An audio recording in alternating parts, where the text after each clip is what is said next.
The stench of rot clung to the air like an invisible poison, thick and suffocating. Blood painted the cracked asphalt of what had once been a busy highway. Now, it was a graveyard. Cars sat abandoned, their doors left open in a mad rush for escape. Some still had their owners inside, pale, lifeless husks, long since devoured or transformed into the very monsters that had ended the world. Ethan Graves adjusted the straps of his backpack, his fingers tightening around the handle of his machete. The weight of survival was crushing, but he had long since learned that stopping meant dying. He had been walking for hours, keeping to the shadows, ears straining for the telltale moans of the undead. A soft groan drifted from a wrecked sedan nearby. Ethan froze, his breath hitching. Through the shattered windshield, a figure shifted. Torn flesh and hollow eyes stared back at him. The corpse jerked against its seatbelt, arms flailing weakly, jaws snapping at the air. He moved on. No need to waste energy. The city loomed in the distance, a skeletal husk against the setting sun. Darkened skyscrapers stood as silent tombs, and somewhere within them, death lurked. But Ethan had no choice, he needed supplies, and the city was his only chance. With careful steps, he maneuvered through the abandoned vehicles, his boots crunching over broken glass. His nerves were on edge. He wasn't just watching for the dead, there were worse things than zombies out here. A noise. A rustling. Ethan ducked behind a rusted truck, his grip tightening on the machete. A shadow moved in the gas station up ahead. Not slow and shambling like the undead, but fast. A survivor. Maybe more. His heart pounded. People were dangerous. Desperate. More unpredictable than the infected. He crouched lower, watching. Two figures emerged, one man, one woman, both armed. The man had a rifle slung across his back, the woman carried a crowbar, her clothes stained with dried blood. They hadn't seen him yet. Ethan considered his options. He could try to approach, but trust was a fragile thing in this new world. He had scars that reminded him of that. His gaze flickered to the gas station entrance. Maybe he could slip inside unnoticed, grab what he needed, and leave before they even realized he was there. The woman suddenly stopped. Her head snapped up, her body tensing. Ethan followed her gaze. A low, guttural growl filled the air. From the shadows of the alley beside the gas station, they emerged. A pack of the infected, at least 10 of them, their bodies twisted with decay, eyes vacant and hungry. The lead zombie let out an ear-piercing shriek, and in an instant, they charged. The woman swung her crowbar, caving in the nearest skull, but another one lunged at her, dragging her to the ground. The man raised his rifle, but the moment he fired, the explosion of noise sealed their fate. More figures appeared in the distance, drawn by the gunshot. The horde was coming. Ethan clenched his jaw. He should leave.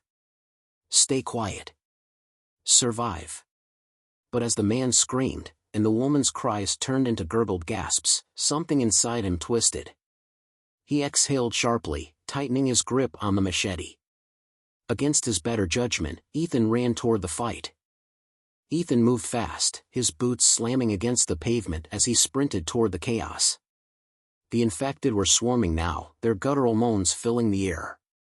The man with the rifle fired wildly, his shots echoing like a dinner bell, calling even more undead from the shadows. The woman was on the ground, struggling beneath the weight of a snarling corpse. Her crowbar was out of reach, knocked aside in the attack. Blood smeared her face as she fought to push the monster back, its rotting fingers clawing at her throat. Ethan didn't hesitate. He swung his machete in a clean arc, the blade biting deep into the zombie's skull. It shuddered, its dead fingers spasming before going limp. Ethan wrenched his weapon free, black and gore dripping from the steel. The woman gasped, scrambling to her feet. Her eyes, wide and filled with a mix of terror and surprise, locked onto Ethan. The man was still firing, but he was panicking. His shots were messy, uncontrolled. He wasn't aiming anymore, just trying to keep them back. But it wasn't working. The horde was closing in. Get inside. Ethan shouted, grabbing the woman's arm and pulling her toward the gas station. She didn't argue. The man turned, eyes wild. "We have to." A zombie latched onto him from behind. Teeth tore into his shoulder. He screamed. Ethan grimaced. There was nothing he could do. The woman made a move toward him, but Ethan yanked her back. "He's gone." The man staggered, his rifle clattering to the ground as more infected swarmed over him. His screams turned into wet gurgles. Then silence. Ethan shoved the woman through the shattered glass door of the gas station, kicking over a display rack behind them to slow the infected. He turned and slammed his shoulder against the door, forcing it shut. The undead outside clawed at the glass, their soulless eyes locked onto their next meal. Panting, Ethan stepped back, gripping his machete. The woman was trembling, her breathing ragged. Her eyes darted to the door, then to Ethan. She swallowed hard, "You didn't have to help me." Ethan exhaled. "Didn't have to. But I did." Silence stretched between them. Then, she straightened. "I'm Riley." He nodded. "Ethan." Riley's gaze flickered back to the door, where the creatures outside pressed against the glass, their bloodied hands smearing the surface. "They'll get in eventually," she said, her voice tight. Ethan already knew that. "Then we don't stay." They moved quickly through the aisles, grabbing what little supplies were left, canned food, bottled water, a half-empty first aid kit. Most of the shelves had already been looted, but a few essentials remained. Riley pulled a hunting knife from a display case and tested its edge. "There's a back door," she said. "Might be our way out." Ethan nodded and followed her. The store's backroom was dark, the air thick with the scent of spoiled food and decay. A body lay near the emergency exit, a gas station worker, long dead. Ethan crouched, checking the corpse. No bite marks. A bullet hole in the temple. Probably took the easy way out. He grabbed the man's half-empty backpack and slung it over his shoulder. More supplies. They needed everything they could carry. Riley pressed her ear against the metal door. "It's quiet." Ethan tightened his grip on the machete. "Then let's move." She pushed it open, and they stepped into the alleyway. The city stretched before them, silent, empty, but filled with unseen horrors. This was only the beginning. The alley smelled of rot and filth, the pavement slick with old blood. Ethan scanned the area, his grip firm on his machete. Nothing moved. Yet. Riley adjusted her backpack, her breath still unsteady. "Where are we going?" she asked in a hushed voice. Ethan nodded toward the city skyline. "Downtown. More buildings. More places to hide. Maybe supplies." Riley frowned. "More zombies too." "Yeah," Ethan admitted. "But we don't have a choice." They moved quickly, sticking to the narrow back streets where the undead were fewer. Every shadow felt alive, every distant noise sent a chill through them. This city had become something unnatural, a place where death lurked around every corner. As they walked, Riley kept glancing at Ethan. Finally, she spoke. "You been on your own this whole time?" Ethan didn't answer immediately. "For a while." Riley nodded as if she understood.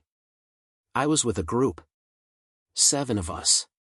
Ethan glanced at her. "What happened?" Her face darkened. "People happened." Ethan didn't push. He had his own stories, ones that ended in betrayal and blood. They turned a corner and nearly ran into a rotting corpse. The zombie let out a low groan, its head snapping up at the scent of fresh meat. Its mouth, half torn away, revealed jagged teeth. It stumbled forward. Ethan reacted first. He shoved Riley back and swung his machete, cleaving into the zombie's neck. The blade cut halfway through before lodging in bone. The creature snarled and clawed at him, but Ethan twisted the machete free and drove it in again. This time, the head came off. The body collapsed. Riley exhaled. That was close. Too close. Ethan wiped the blade on his jeans and kept moving. They reached an intersection and paused. Ahead, the city loomed larger, skyscrapers, shattered windows, cars abandoned mid-crash. But what caught Ethan's attention was a flicker of light. A fire. Someone was out there. Riley saw it too. Think it's survivors? Ethan wasn't sure. Fire meant intelligence. But it also meant risk. We check it out, he said. Carefully. They stuck to the shadows as they approached. The fire was inside a small convenience store. The windows were covered with makeshift barricades, old shelves, metal grates, anything that could be stacked for protection. Someone had made this place a shelter. Ethan peered through a gap. Inside, 3 people sat around the fire. 2 men, 1 woman. They had weapons, handguns, a shotgun leaning against the counter. They looked exhausted but alert. Riley whispered, "Could be friendly." Ethan wasn't convinced. Then, the woman inside turned toward the window. Their eyes met. For a second, everything was still. Then she shouted, scrambling for her gun. "Run," Ethan hissed. Riley didn't argue. They bolted back into the darkness as a gunshot rang out. The city had just become even more dangerous.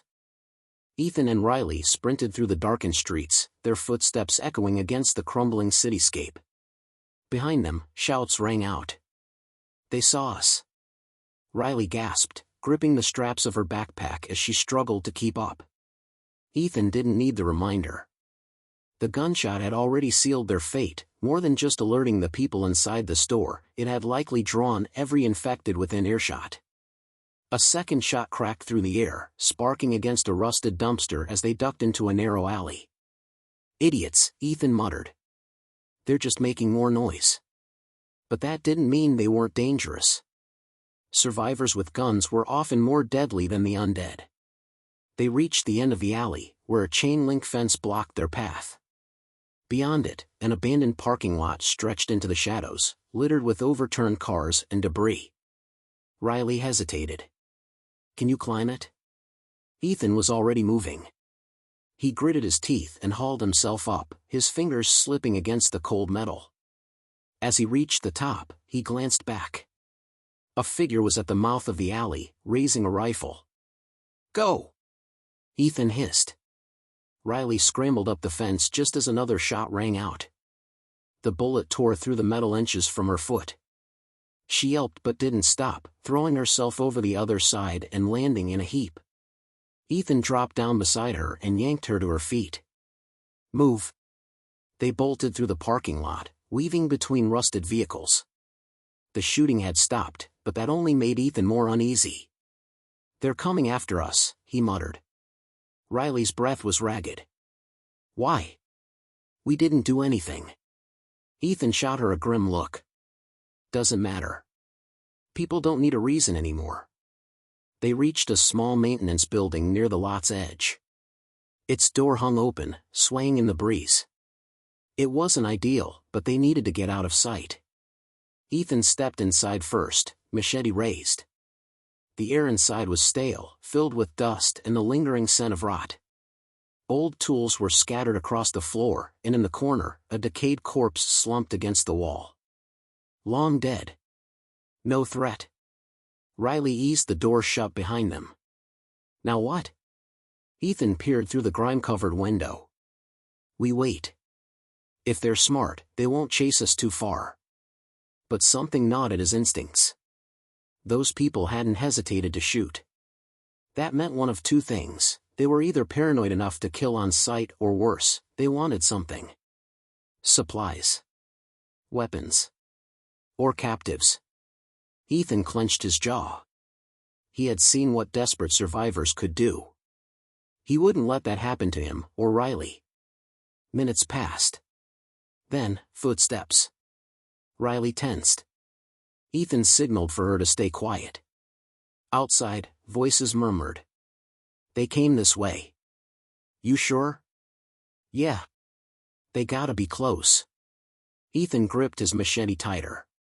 Then, another sound. A gurgling moan.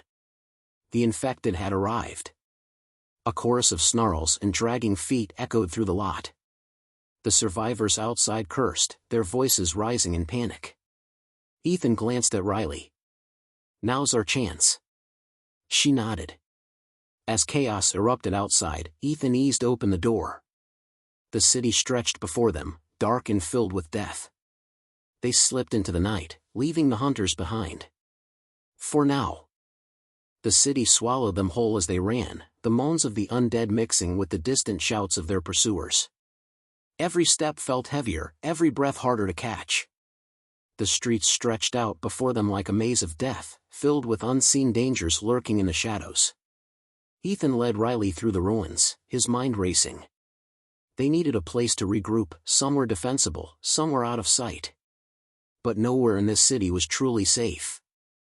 They reached an old subway entrance, the once familiar M logo barely visible under layers of grime. Ethan hesitated. Underground meant fewer places to run. But it also meant cover. Riley panted beside him. "You thinking what I'm thinking?" Ethan gave a sharp nod. "It's a risk. But staying out here is worse."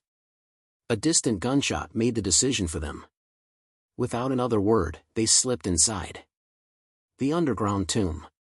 The moment they entered, the stench hit them, mold, decay, and something worse.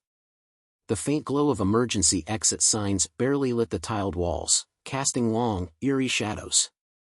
Ethan moved cautiously, stepping over overturned trash cans and abandoned bags. The station had been a war zone. Blood smeared the floor, and skeletal remains lay where people had once tried to escape. "No movement," Riley whispered. "For now." Ethan's voice was grim. "Stay sharp." They crept toward the escalators, frozen in time by the loss of power. Below, the subway platform stretched into darkness, the rails rusting, a single derailed train sitting idle. Then, something moved. A faint scraping sound. Slow. Deliberate. Riley tensed.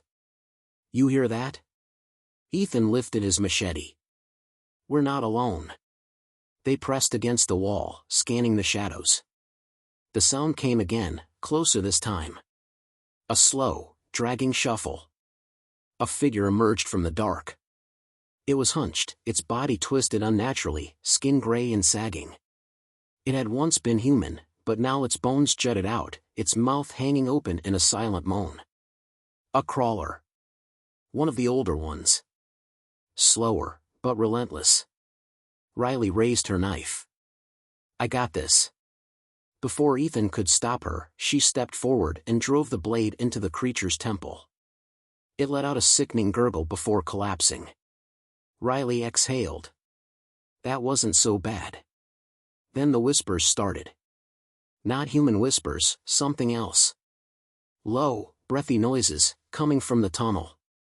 Ethan's stomach clenched. "We need to go. Now." But it was too late. Out of the darkness, figures emerged. Dozens of them. Not just the slow, decayed ones. These were different. Their bodies were leaner, their movements more erratic. Their eyes, milky and unfocused, locked onto them with unnatural speed. Riley stumbled back. "What the hell are those?" "Feral," Ethan muttered. "Faster than the others." The creatures twitched and shuddered, as if sensing their fear. Then, as one, they charged. Ethan grabbed Riley's arm. "Run." They sprinted back toward the station entrance, their footsteps echoing through the tunnels. The ferals howled behind them, their claws scraping against the tiled walls as they pursued. The exit was just ahead. A single set of stairs leading back to the surface. But as they reached the top, a figure stepped into view. Not a zombie. A man. One of the survivors from the store. He leveled a shotgun at Ethan. "You've caused us enough trouble." Riley gasped. "Are you serious?" "There are things down there." The man sneered. "Not my problem." The howls grew louder. The ferals were coming. Ethan's mind raced. They had seconds to act. Ethan didn't hesitate. The moment he saw the shotgun in the man's hands, he lunged. The blast went wide, shattering the tile wall as Ethan slammed into him, knocking the weapon loose. It clattered across the floor, skidding out of reach. "Go!" Ethan barked at Riley. She didn't need to be told twice. She bolted up the stairs as Ethan grappled with the man, fists flying. The survivor fought back hard, throwing a wild punch that caught Ethan across the jaw. Stars exploded in his vision, but he didn't stop. Behind them, the ferals were closing in. Their shrieks echoed through the tunnel, growing louder, hungry, relentless. The man struggled, his face twisted in rage. "You ruined everything." Ethan didn't waste breath on a response. He drove his knee into the man's stomach, then shoved him backward. Right into the oncoming swarm. The first feral hit him like a rabid animal, claws tearing into his flesh. He screamed, a high, awful sound, before they dragged him down. Blood sprayed across the steps. Ethan didn't watch. He turned and ran. Riley was already at the top, yanking open the exit door. "Move," she shouted. Ethan threw himself through just as she slammed it shut behind him. The sounds of the massacre below faded, muffled by steel and concrete. But they wouldn't hold forever. They stood in the open street, panting. The night was eerily quiet, save for the distant moans of the undead. Riley doubled over, hands on her knees. "Jesus." She shook her head, unable to finish. Ethan wiped blood, someone else's, off his face. His heart was still hammering. "We need to keep moving," he said, his voice rough. Riley looked at him, exhausted but determined. "Where?" Ethan glanced toward the skyline. The city stretched out before them, vast and ruined. There was no true safe haven, no promised land. But there was a chance. "We find higher ground," he said. "Somewhere we can see what's left. A rooftop, a tower, anything." Riley nodded slowly. "And after that?" Ethan's jaw tightened. "We survive." She exhaled, then gave a small, weary smile. "Yeah. We survive." Together, they walked forward, disappearing into the darkness of the wasteland. Because in a world filled with horror and unimaginable terror, survival was the only thing that mattered. The end.